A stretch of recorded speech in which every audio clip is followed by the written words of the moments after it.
What's going on, everybody? Another episode of 4x4 Camping and Adventures, and in today's episode you can probably put two and two together. Replacing the factory exhaust. I'm getting rid of the restricted factory system with its very small piping, and replacing it with a big bad boy 3-inch system. So I picked up this system off a mate off Instagram, and the whole idea was to pretty much put a 3-inch system on the car. And as you can see, I've gone for a high flow cat, no resonator, so it's probably going to be as loud as it was with the resonator, the lead pipe that I had on it before. But the main idea was to replace the very small factory system to the big boy system. So I'm going to go through the whole thing and show you the differences, all that kind of stuff as part of this video. I'm going to show you how to remove this piece here off the back of the turbo, because that's a bit of fiddling around. There's a few things you need to do with removing that piece as well. And we'll obviously install this guy and install the rest of the system, start her up, see what she sounds like, and yeah, should be pretty cool.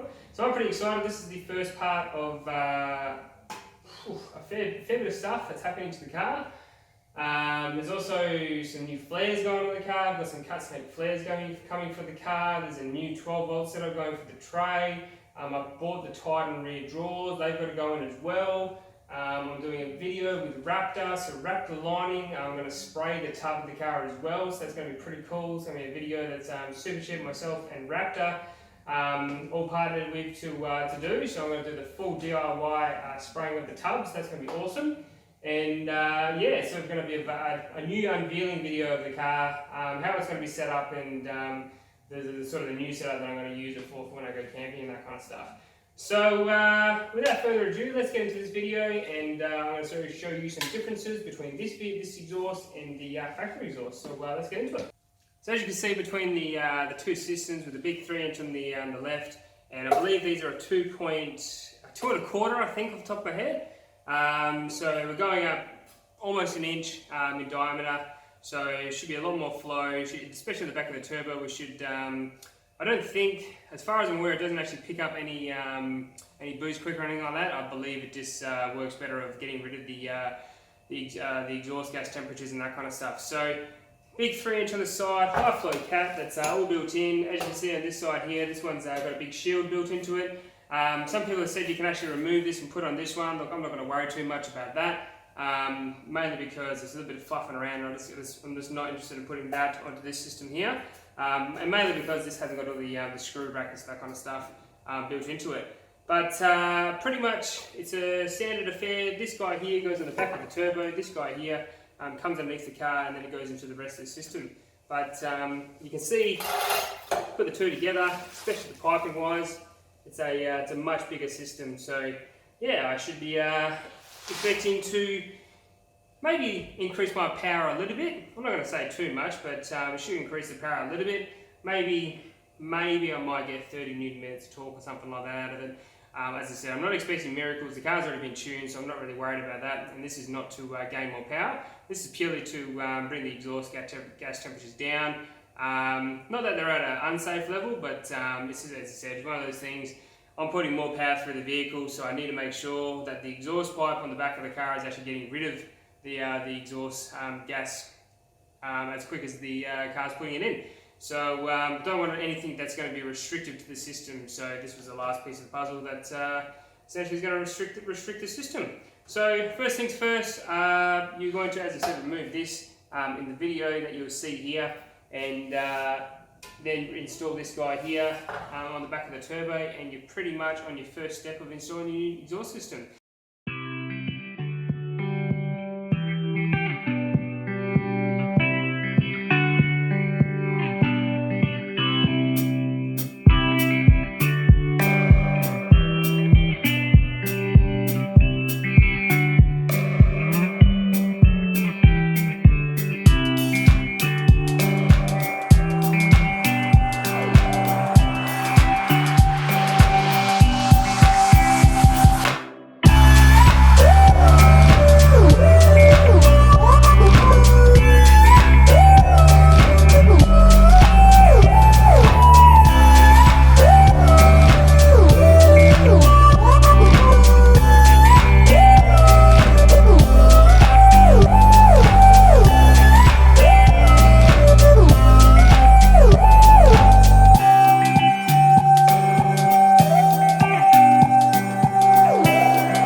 I've done is I've got all the exhaust. Just makes it a little bit easier when you're putting it all together.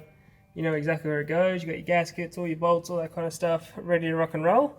And first piece first, we're going to go up here and link up to this guy here. So that's just coming straight off the back of the turbo, and what you're going to do is you're going to get this piece here with this flexi pipe on it, or flexi tube, whatever they call it, and bolt that straight up. So let's bolt him up.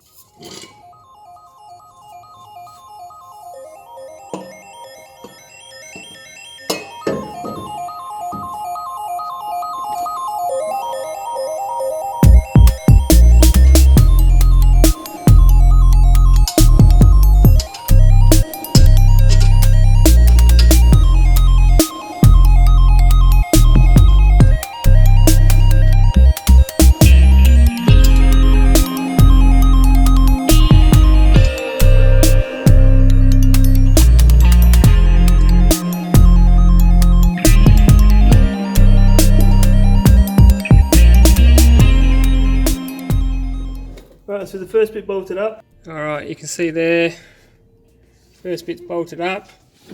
That goes all the way back up to the turbo, which is up there.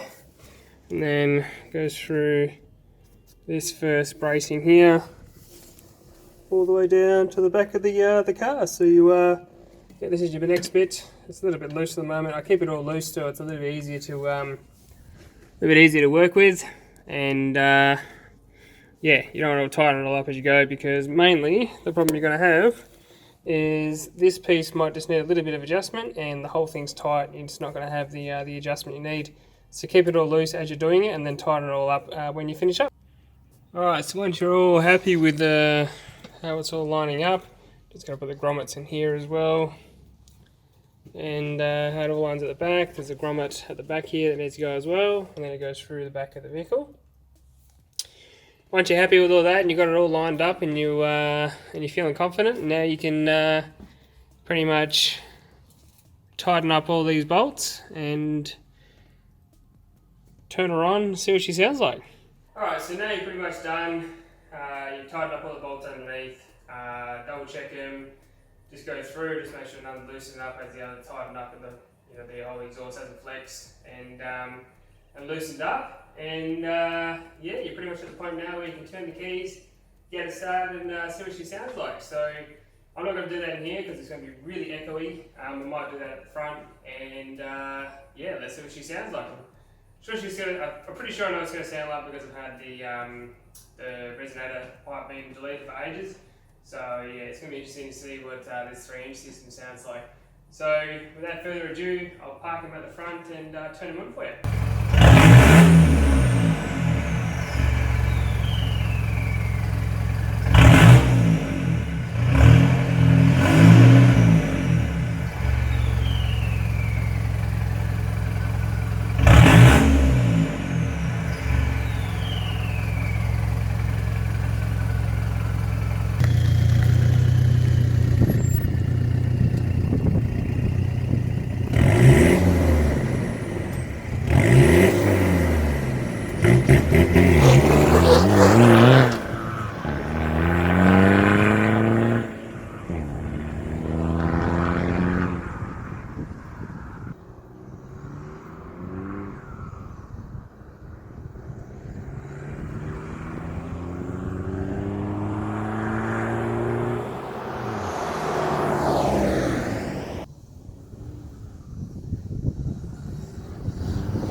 Alright guys, there you have it. So you've seen the car, you've seen it sitting here idling. I've revved it up a few times, anyway to 2000 RPM.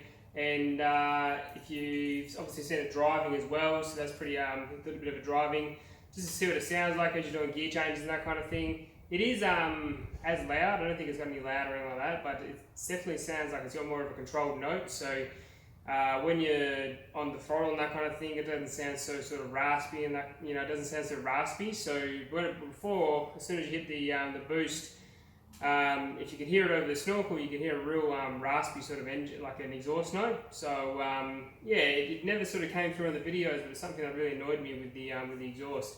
It was quite raspy and sort of almost sounded like so airy. So I think what's sort of happened with the 3-inch exhaust, it's obviously got a lot more flow, and with that as well, I think it's just sort of just breathing a bit better. So that's, you know, I don't think I've gained any horsepower. I went around the block and I didn't really notice it was any faster, so I definitely don't think I've gained anything. As I said, maybe 10, 20 newton meters, but you're never going to notice that when you drive it around. But thoughts, pretty easy to install. You've never installed an exhaust before, I mean, watch this video. Pretty easy to do on an MN Triton, as long as you hit them all with that WD-40, so you can really crack those nuts. You don't want to snap any nuts or anything like that. So yeah, I always use WD-40 when I'm using like rusty bolts and that kind of stuff. But no, pretty happy with it. As I said, it was a pretty cheap investment, and the benefit is obviously I've got lower EGTs, and there's a bung now. I can actually run an EGT gauge, so I can actually really monitor what they're sort of sitting at on a day-to-day basis.